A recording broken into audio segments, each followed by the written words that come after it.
Ready start.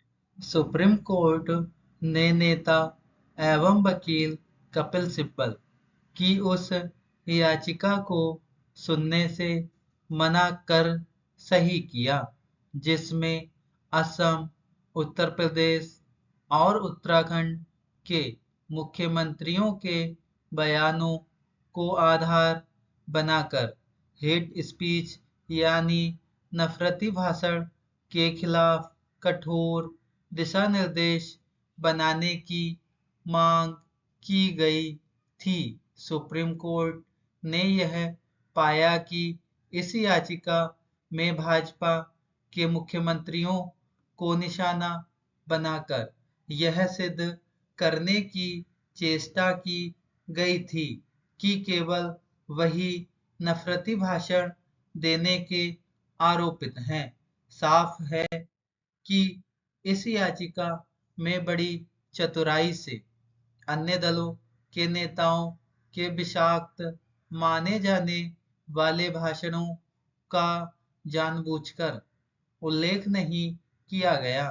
नफरती भाषण के खिलाफ दल विशेष के नेताओं को निशाना बनाने वाली इस याचिका ने यही बताया कि याचिकाकर्ता स्वयं दुराग्रह से ग्रस्त हैं। देखना है कि वे संशोधित याचिका दायर करते हैं या नहीं और उस पर सुप्रीम कोर्ट कोई दिशा निर्देश बनाता है या नहीं।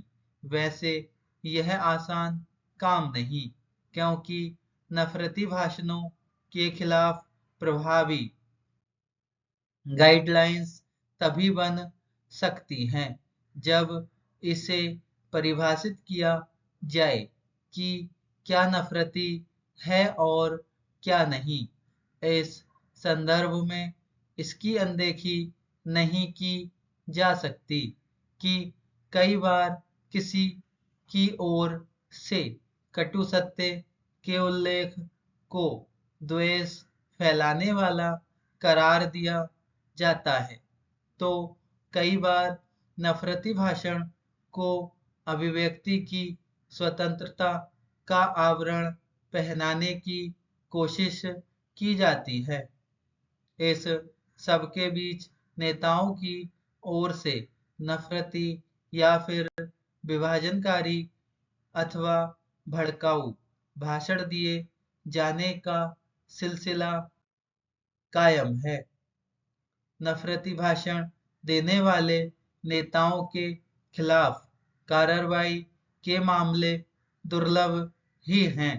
इसका कारण यह है कि जब कोई नेता ऐसे भाषण देता है तो उसके दल के लोग उसका बचाव करने के लिए आगे आ जाते हैं।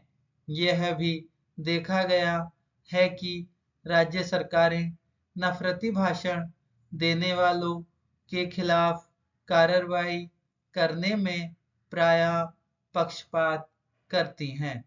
कभी वे किसी के खिलाफ सख्त कार्रवाई करती हैं तो कभी किसी के घोर आपत्तिजनक बयान की भी अनदेखी कर देती हैं।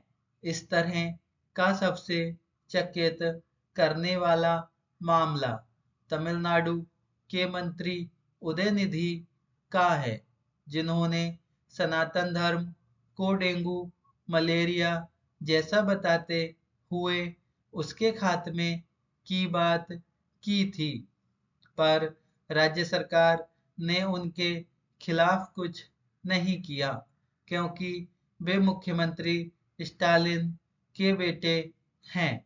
इस मामले में सुप्रीम कोर्ट के निर्देश की भी अनदेखी की गई। अंततः न्यायपालिका के दखल के बाद ही उनके खिलाफ मामला दर्ज हो सका। समस्या केवल यही नहीं कि संवैधानिक मूल्यों और शिष्टाचार की अनदेखी के चलते राजनीतिक विमर्श विषाक्त होता जा रहा है और यही माहौल नफरती भाषणों का जरिया बन रहा है।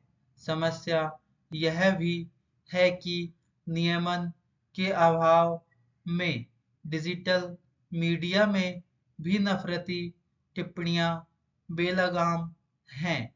इससे भी सार्वजनिक विमर्श विषाक्त हो रहा है। धन्यवाद।